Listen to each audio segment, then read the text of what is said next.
নমস্কার। আপনারা নিশ্চয় সুস্থ আছেন, ভালো আছেন। পশ্চিমবঙ্গ রাজ্য সরকারি কর্মচারী এবং পেনশনভোগীদের জন্য বছরের শেষ লগ্নে অত্যন্ত গুরুত্বপূর্ণ এবং স্বস্তিদায়ক খবর নিয়ে এলো রাজ্য অর্থ দপ্তর।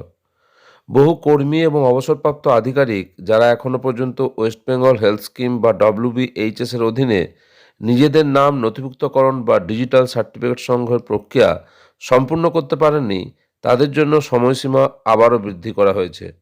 অর্থ দপ্তরের মেডিকেল সেল থেকে প্রকাশিত সাম্প্রতিক যে বিজ্ঞপ্তি, তাতে এই সময়সীমা বাড়ানোর কথা ঘোষণা করা হয়েছে।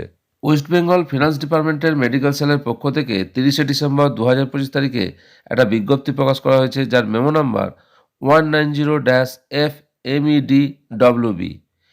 এই বিজ্ঞপ্তি অনুযায়ী রাজ্যপাল সন্তোষ প্রকাশ করে হেলথ স্কিমে অনলাইন এনরোলমেন্ট এবং ডিজিটাল সার্টিফিকেট জেনারেট করার সময়সীমা বৃদ্ধি করেছেন। নতুন ঘোষণা অনুযায়ী এই সময়সীমা 31শে জানুয়ারি 2026 পর্যন্ত বাড়ানো হয়েছে। এর আগে গত 5ই আগস্ট 2025 প্রকাশিত একটি বিজ্ঞপ্তি, যার মেমো নাম্বার 130-FMEDWB, এই বিজ্ঞপ্তি অনুযায়ী এই প্রক্রিয়া সম্পন্ন করার শেষ তারিখ ছিল 31 অক্টোবর 2025। কিন্তু প্রশাসনিক পর্যালোচনায় দেখা গেছে এখনও বেশ কিছু কর্মী এবং পেনশনভোগী এই প্রক্রিয়ার বাইরে রয়ে গেছেন। তাদের অসুবিধার কথা বিবেচনা করেই নতুন বছরের শুরুতে যাতে চিকিৎসা সংক্রান্ত সুযোগ সুবিধা পেতে সমস্যা না হয়, তাই এই সময়সীমা বৃদ্ধির সিদ্ধান্ত। অর্থ দপ্তরের জারি করা এই নির্দেশিকা রাজ্যের বিপুল সংখ্যক মানুষের জন্য প্রযোজ্য। মূলত যারা এই সুবিধা পাবেন তারা হলেন রাজ্য সরকারের বর্তমান স্থায়ী কর্মচারীগণ, রাজ্য সরকারের পেনশনভোগীগণ এবং ফ্যামিলি পেনশনাররা, রাজ্যে কর্মরত সর্বভারতীয় সেবার আধিকারিক ও তাদের পেনশনভোগীরা, AIS অফিসার্স অর পেনশনার্স।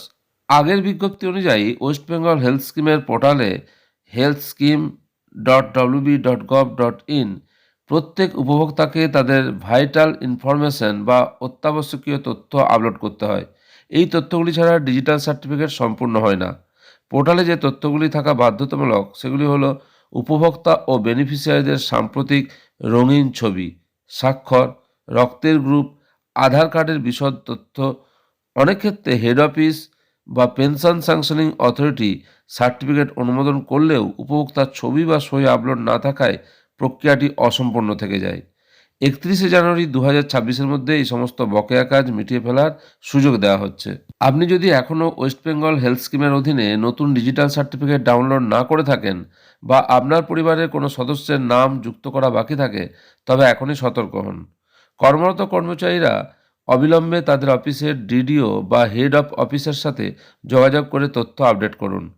পেনশনভোগীরা ট্রেজারি বা পেনশন ডিসবার্সিং অথরিটির সাথে যোগাযোগ করে নিশ্চিত করুন যে আপনার ও আপনার পরিবারের ছবি ও সই পোর্টালে সঠিক আছে কিনা।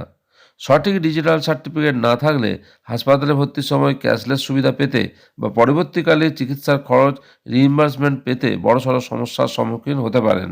রাজ্য সরকারের 31শে জানুয়ারি 2026 তারিখ পর্যন্ত যে হেলথ স্কিমের এনরোলমেন্টের সময়সীমা বৃদ্ধি করা হয়েছে, এই সময়সীমা বৃদ্ধির সিদ্ধান্তকে স্বাগত জানিয়েছেন সরকারি কর্মী সংগঠনগুলি।